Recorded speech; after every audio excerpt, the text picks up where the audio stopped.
Good morning, Juliet Wensler here, Remax Victory and Affiliates. I'm enjoying some hot coffee because the temperature has definitely dropped the last few days. So I hope y'all are staying warm. But I wanted to send a quick update for you. Got a couple open houses going on this weekend. Today, Saturday, I will be at 375 Belmont Court in Lebanon, Ohio. It's a 5-bedroom home in a planned community built in the late 90s.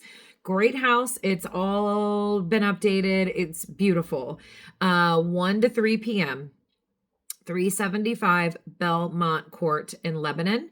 And there are other open houses going on in Lebanon in the general area today. So if that's an area of interest for you, I think you'll be able to hit several open houses today. Tomorrow, which is Sunday, I will be at 376. I know that's weird.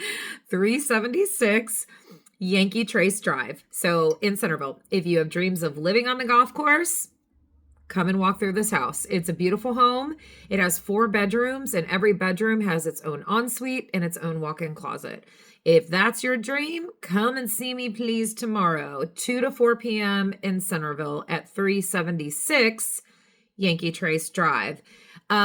This coming week, I am going to update and do another video that includes just the general health of our Dayton area board MLS.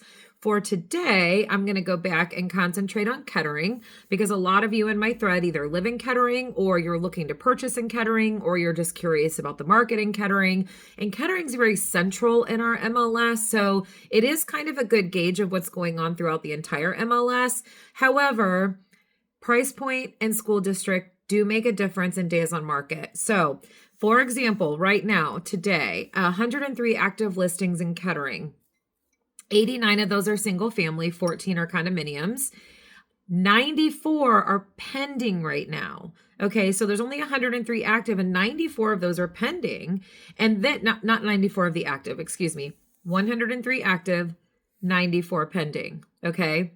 Sold in the last 30 days are 56. So what these three numbers tell me, 103, 94, 56, that tells me that these houses are going into contract within about 14 days. If they're priced right, they're going into contract even quicker than that. We're seeing, though, is this strange trend that when you hit the 10 to 14 day mark, some of the houses are going into multiples then. But I think it's because buyers have a little bit more time now. They don't feel so rushed. So they're taking a little bit of time to go through several houses and make sure they're making the right decision. Where during COVID, it was like, this is what you get. And if you're competitive enough against 20 other offers, you might get the house. It's not like that now. So I actually feel like we're in a very healthy market. I think sellers are still getting their prices and buyers still have a hot minute to actually make a good informed decision for themselves. So these numbers are super positive. I'll do a video this week that covers our entire MLS, just so you have an idea of the health of our MLS just in general. But that's the gauge for today. I really hope that if you're out and about, you'll stop and see me either today in Lebanon or tomorrow, Sunday, in Yankee Trace in Centerville. All right, I hope you all have a beautiful weekend. Please let me know how I can help you, and I hope to see you soon.